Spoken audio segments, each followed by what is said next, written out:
السلام عليكم، كي دايرين؟ لاباس عليكم؟ قبل ما نبدا معكم هاد الوصفه كنبغي نشكر كاع الناس اللي كياخذوا من الوقت ديالهم باش يشاهدوا القناه ديالي، ونرحب بالناس الجداد. وما تنساوش الاشتراك في القناه ديالي والضغط على الجرس ليصلكم كل جديد. اليوم ان شاء الله جبت لكم واحد غوسيت سهله مهله ديال لي توست. غنحتاجوا خبز ديال لي توست وهاد لي مول باش نشكلوهم، وما نقولكش ما نقول لكمش المقادير الاخرى كلهم، كل مرحله غنبدا نقول بمرحله بمرحله المقادير ديالها. بسم الله على بركه الله. دابا غنقطعوا لي توست. ها هما بعد ما قطعناهم الاشكال اللي درنا، اشكال متنوعه. هادشي اللي بقى ما غنضيعوش غنديروه في الفران باش نديرو به لا شابلور.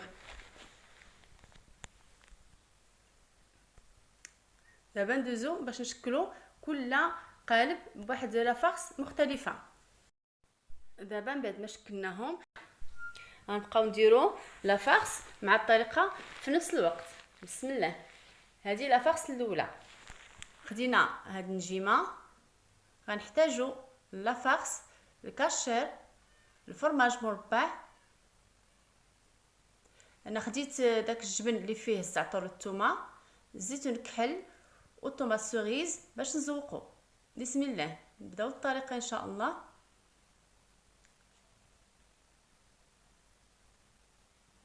غادي ناخدو هذاك لو فون ديال المملحات وندهنوهم بهذاك الجبن، ندهنوهم مزيان.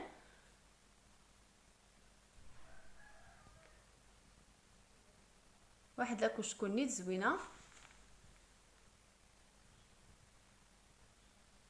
بهذه الطريقه. ونهزو القالب باش قطعنا الخبز ديال الطوس ديالنا، نقطعو به الكاشير.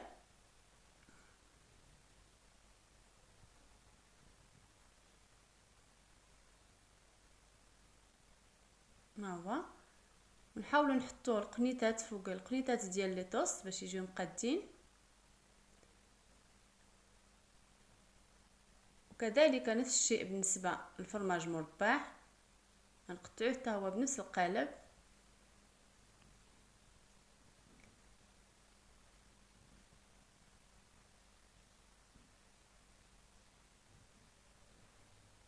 ونحطوه فوق الكاشير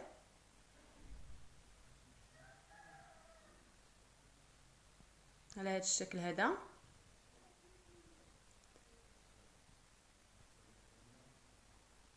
ها هو الشكل هكا تكون. ونزوقوهم نص زيتونه كحله ونص ديال طوماط سوريز، ونثبتوهم بان كوردون. ها هو الشكل ديالها هكا تيكون، تيجي راقي وزوين. نعاود ندير معكم شكل اخر.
هو الشكل النهائي. ونبقاو على هذه الطريقه حتى نكملوا كاع هادشي اللي عندنا.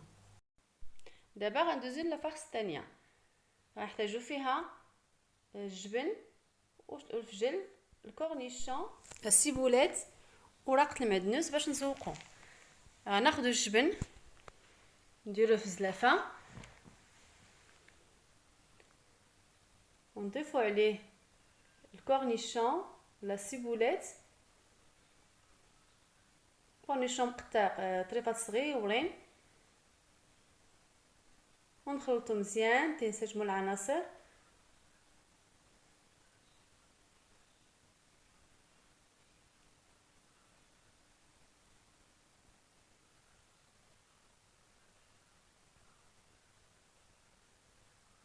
غنزيد شويه الجبن، بات لي لافارس شويه قليله.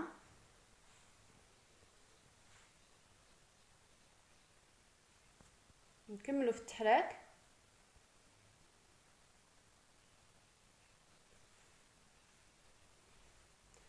وناخذ خدينا هذا الشكل القلب ونعمروه، نتخسينوه مزيان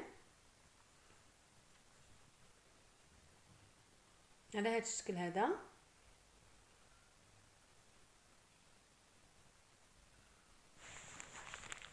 ما ندخلوش على لافارس باش يجيونا بنان. وناخذوا الفجل نزوقوا به بهذه الطريقه هذه.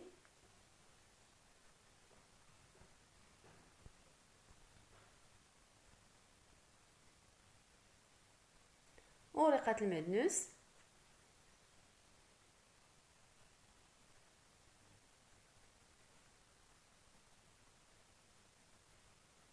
ها هو الشكل ديالو هكا تيكون. نعاود ندير واحده اخرى بنفس الطريقه.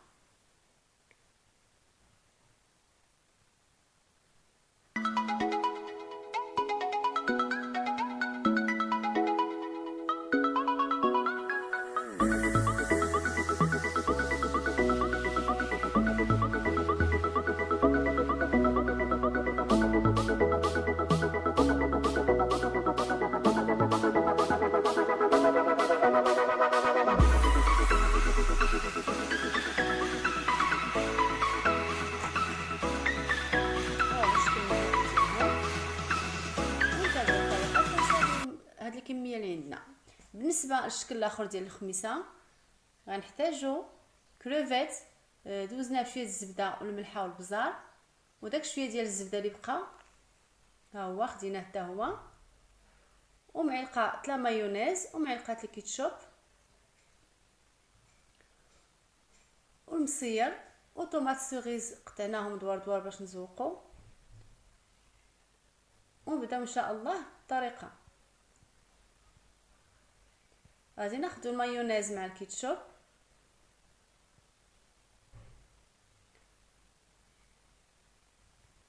نضيفوا عليهم داك شويه الزبده اللي من السما بالكريفيت، ونحركوا العناصر مزيان.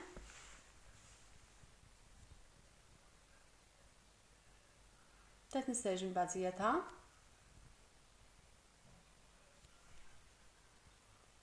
غتولي بحال هذا الشكل هذا صافي. وناخذوا الطوست ديالنا،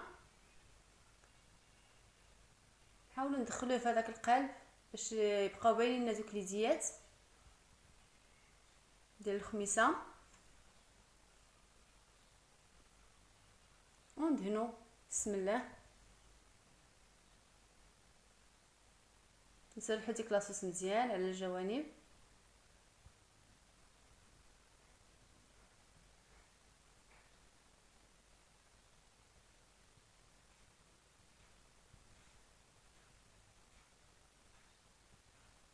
ناخذ الكريفيت ونحطوه على هذا الشكل هذا،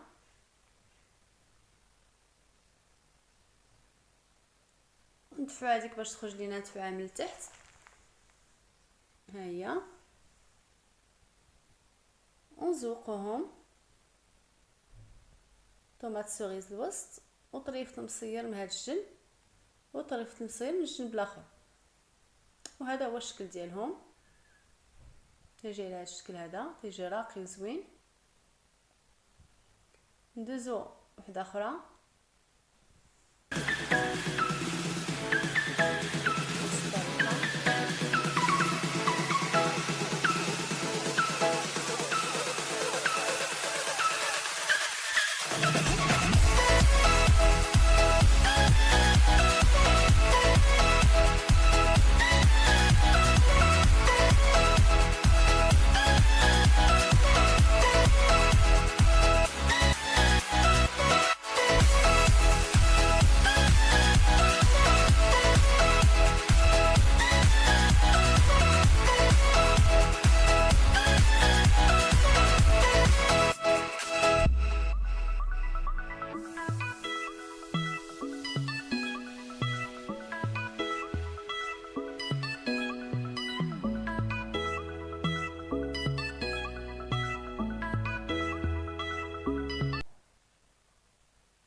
وهذا هو الشكل النهائي ديالهم.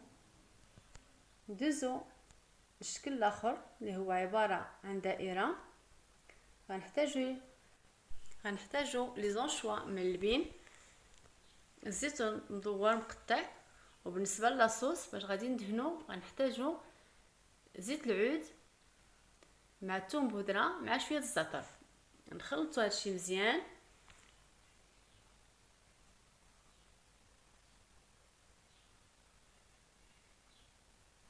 على هذا الشكل هذا كينسجموا العناصر مزيان، تعطيو واحد لوغو زوين. وندهنوا الفون ديالنا ديال المملحات.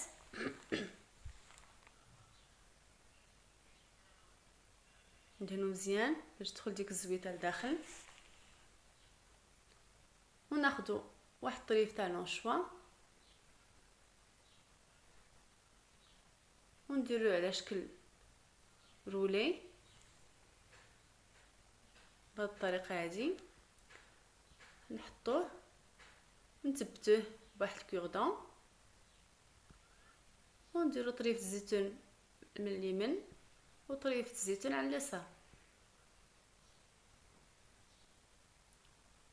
وتيجي على هذا الشكل هذا.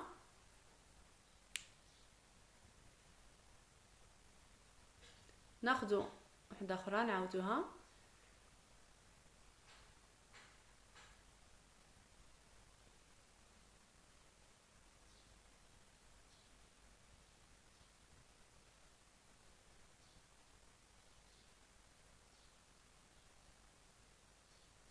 راه كيدوروا بسهوله. ونثبتو بالكوردون ونزوقو بالزيتون. هما ساهلين تيجيو راقيين وبنان. بالنسبه للحشوه الاخرى خدينا هذا الشكل اللي هو اوفال. غادي نحتاجو بيضه مسلوقه محكوكه، علبه ديال الطون بالزيت ديالو،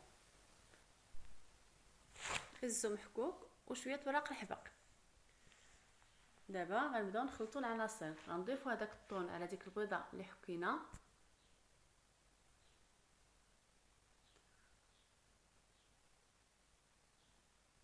نحركوهم مزيان.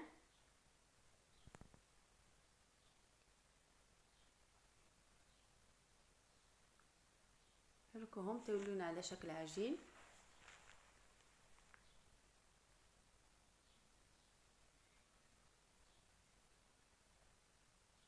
على هاد الطريقه هذه.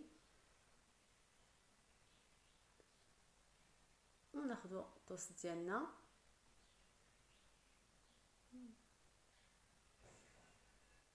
نجيب معلقه باش ندهنوه وندهنوه بلا مايونيز.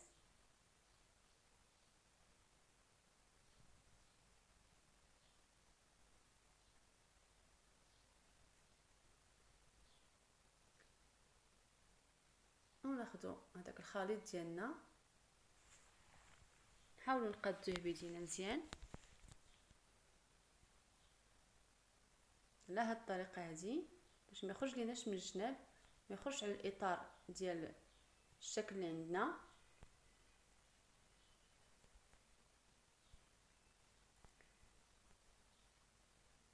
بحال هكا. ونزوقوه بهذاك الخيزو اللي حكينا على شكل طولي.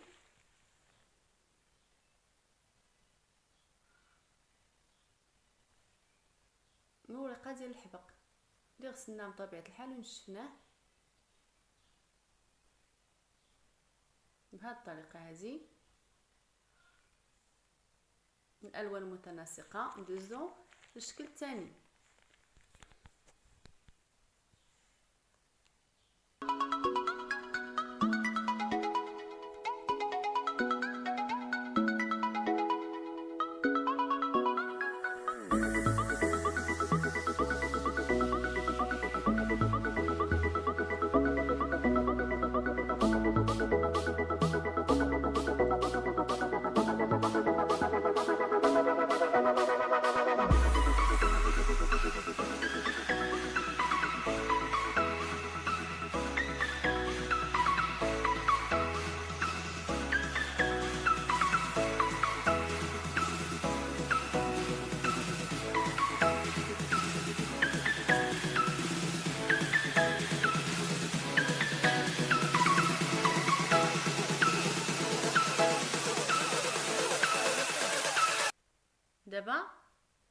بهذا الشكل هذا.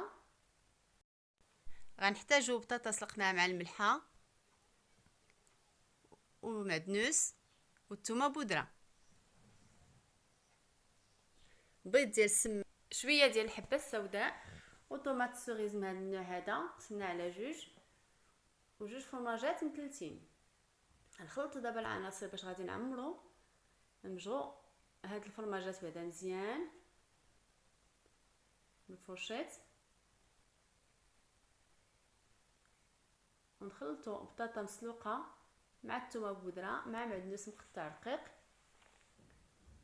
وناخذوا غادي ندهنوا بالفرماج هو الاول،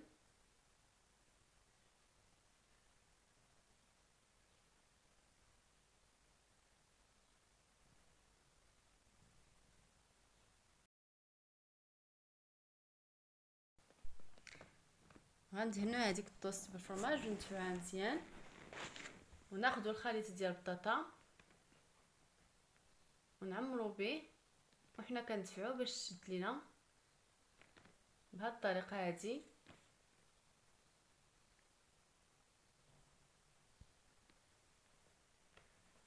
نزيدوا شويه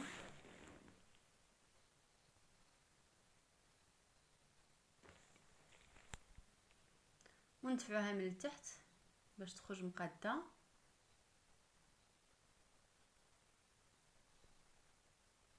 ها هي،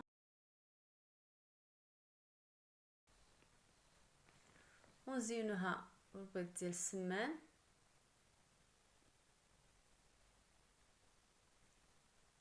والطوماط سوريز،